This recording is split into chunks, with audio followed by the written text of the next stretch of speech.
Hi. I wanted to roll up a solo character and do it as quickly as possible. And so, what I did is I rolled up a satyr, as you can see. Um, I, I guess the whole point of this was to see, can one just roll up something again as quickly as possible, and then have it playable in the solo campaign. So that is the experiment. So I have Dianis, a female scholar. So if I were to choose, I probably have chosen a mage. I would not have chosen a scholar. And satyr doesn't really fit with the vibe of satyr being a party animal. Dustlung, the nickname, again, doesn't seem to be consistent with a fun loving adult satyr, but that's what I got. So the whole solo endeavor is to really scratch your brain and to get you thinking about what what you can do with just the randomness and how you can create a story out of that. So at the moment, you can see that we're rolling our 4d6s and getting the numbers before us. I think that the rolling for taking down the last is kind of a very D&D old school OSR type of way of rolling. I don't like the arrays and choosing arrays. I have a character that I'm playing at the moment who has a couple of, I think, a 7 and an 8. And so that certainly is detrimental, but the system with Dragonbane is very forgiving. And so these numbers end up being mitigated by different attribute modifiers. And we'll look at that in a second. So you'll see that we're coming to the end of our numbers. Just in case, always roll a seventh if you're really not satisfied, and then change it. So here we are with the heroic abilities, and she's a glutton, which is awesome because that makes absolute sense for a satyr. I went through pictures that I wanted to kind of describe her, and in a second, after this, I'll show you what I have. So she's got an ornate key, so that there is a teaser for what is possibly to come, and maybe part of her studies. She has different colored eyes. I mentioned green and blue, but it's actually going to be green and brown. And now that we've got everything set, and I did forget to do the rations and the funds. So just don't forget to kind of go into that your profession, and then roll for your rations and how much silver you have. And I just took the rolls, and that's what I got. So now that I've discussed that, it's time to start thinking about the bigger picture. So as I move around my screen here and make it a little more conducive, what I'd like to do is just kind of show you the character sheet and give you some ideas. And the character sheet is not that, but is that. So I have her as a satyr. She's an adult, as we've seen, different colored eyes. She's a scholar. Um, she's a glutton, as we discussed. And then we've got raised spirits.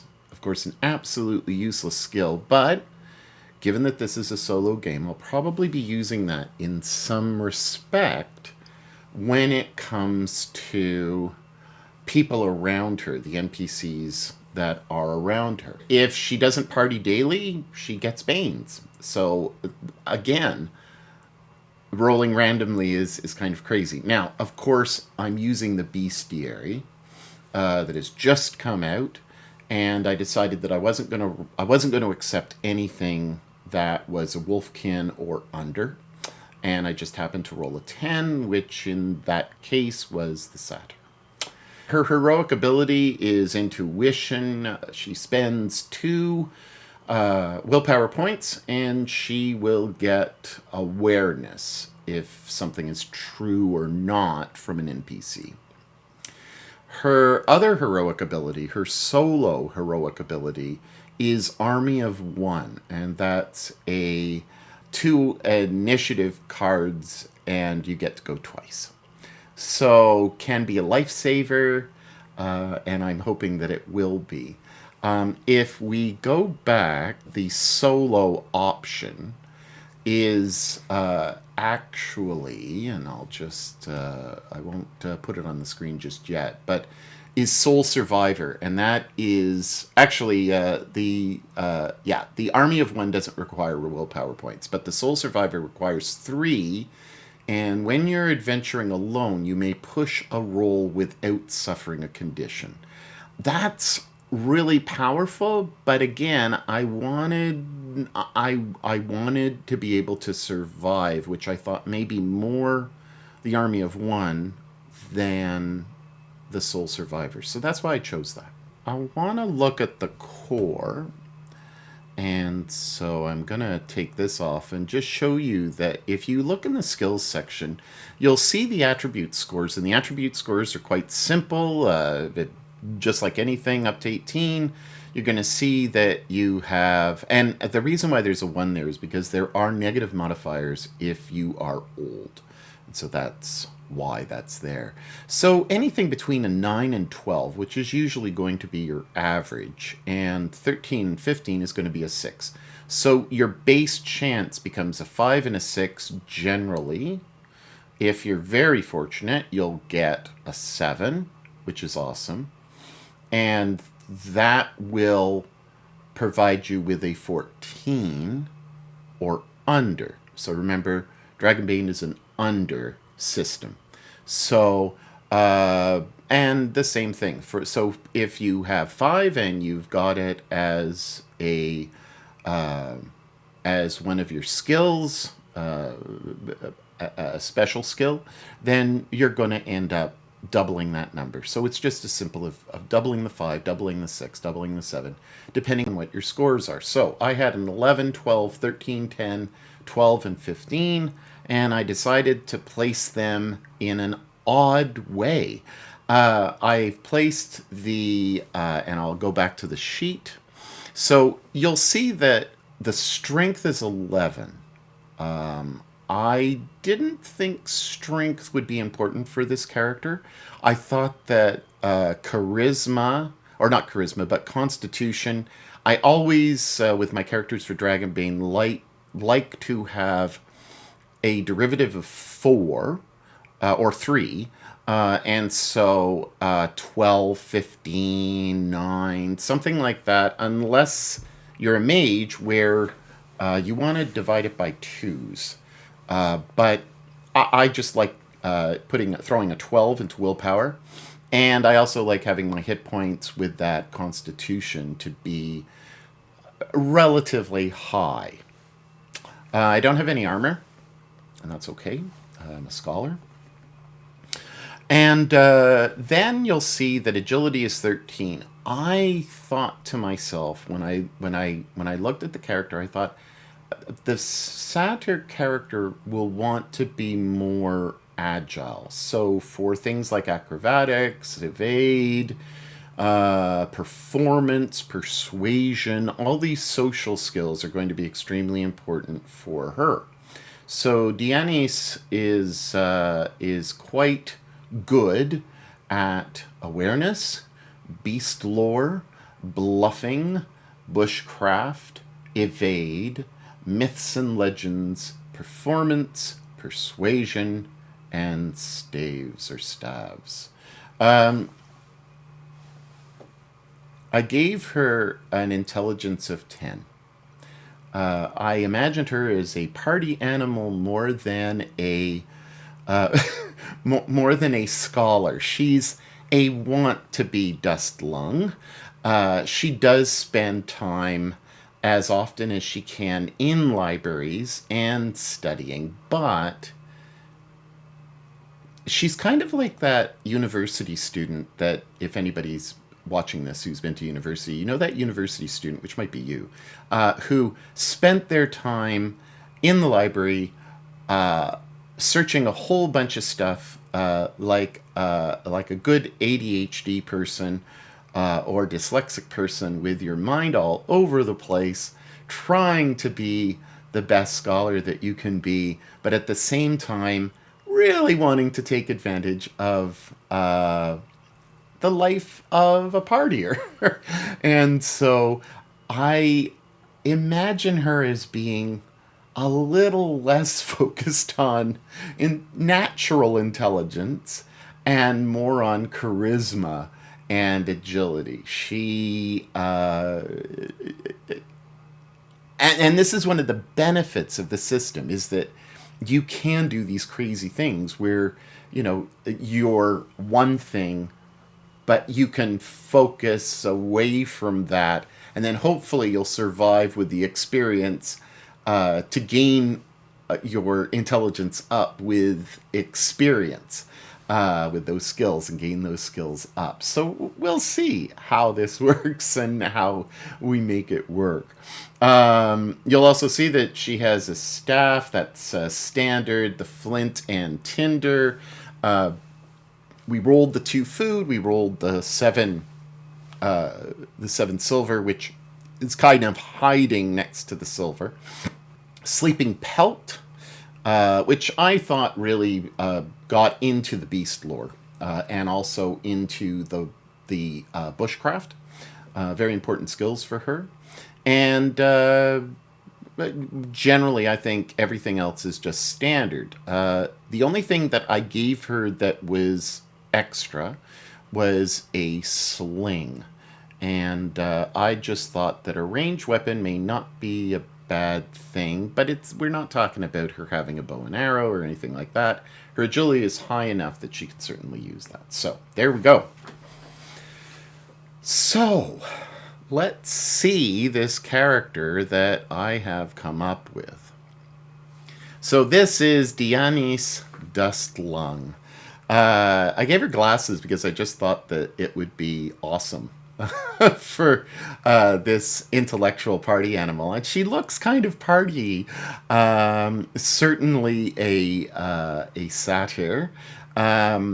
Very fortunate to have a relatively good look. I think that it's attractive enough for the maturity of this level of party animal. I'm not going to be overly sexualizing her, but it's the nature of the satyr. Bacchanalias, the indulgence of wine and pan worship, all of that type of gluttony is very much part and parcel of what the endeavor is about with this particular character. So now you have a visual image. So I'm going to pop over here to the solo character sheet, and you will see that we have, and I'll be looking above at my above screen so that because it's easier to read. So we move right to the core rules for solo, and you'll see that there's a fortune chart. You have a D6, and you have a yes/no answer. So you have extreme no, no, yes, extreme yes. So you don't have no but, yes but, or no and, yes and. And I leave that at your discretion. Of course, like any solo game, we can involve whatever we want. The questions, what do I do? What do I see in the chamber? And you're going to kind of roll and interpret. And that's beyond the fortune. So you've got, of course, the fortune chart, which is number, scale, power, quality, and reaction. But then you also have all of these inspiration tables. And these, if you're familiar with Ironsworn or Starforged or the upcoming Sundered Isles, you will be very familiar with these type of inspiration tables. And you've got action, attribute, thing. Use whatever. If it doesn't inspire you, just go up or down depending on where you want to move. But I think to be true to the randomness that solo is all about, really rack your brains, even if it takes you some time. It's just wonderful to be able to run with it, with what you're given. And that's essentially what we do anyway when a GM describes a situation and says, well, here you are in the tunnel. You've got 3 paths. Which path do you take? There's Dragon and Demoner effects, and you have, again, 6 options for either. So if you roll those, if you roll a nasty dice, you're going to have some problems, and there you go. It's either going to be helpful or you're going to draw unwanted attention or something like that. The NPC simple template is below, and I like this where they just give you the broad strokes. When I play The Walking Dead, if you've watched any of my previous videos, you'll know that when I play The Walking Dead, I have really good ideas of who the NPCs are. But in my head, I'm always thinking 4, 5, 8, 10. And those are the number of dice that they have. 4, 5, 8, 10. So if they're extremely expert, they get 10 of that pool to roll. Regular old is 4. And I find that works really well. So I really love the idea that your attributes are 10, your movement is 10, which is the same as Dianis or Dianis.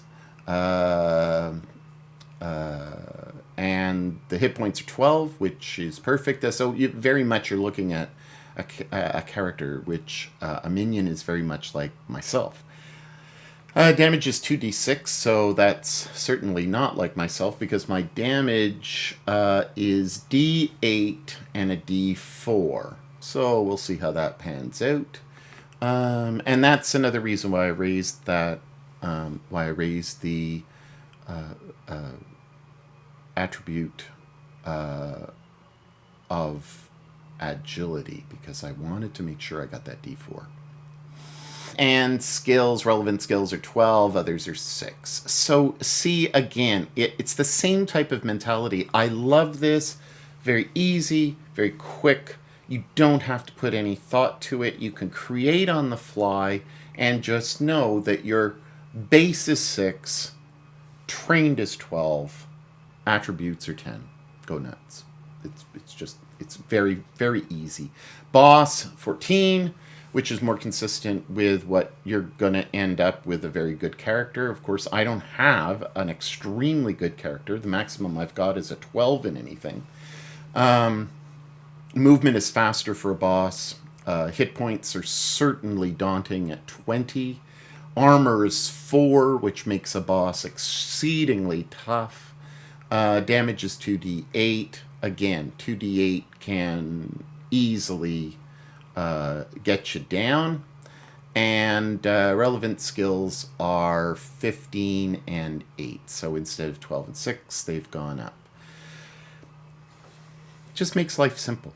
Just remember, keep it simple, and you will not have any issues in your solo campaign. So this is essentially just a starter to kind of say, this is what I plan on doing. This is what it's going to look like.